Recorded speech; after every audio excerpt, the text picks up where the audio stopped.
Okay, so here's where we are with PebbleOS on the Bangle.js Smartwatch. So I've got one here that I've had to split open so that I can actually get the UART wires connected, which are actually they're on some pins on the back, just on here. So to program it, you actually need one of these NRF development kit, and it's set up with a Bangle.js charge wire that can clip on the back of it like that.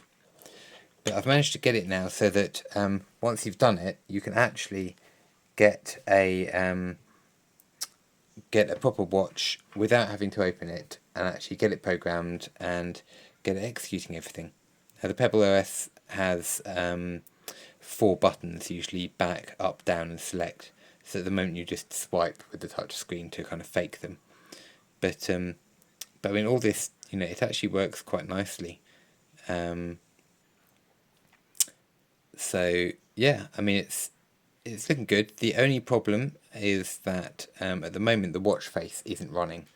I don't know whether that is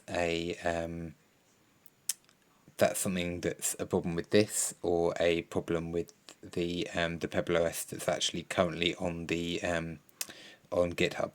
But hopefully we'll get something sorted with it soon. But yeah, there you go.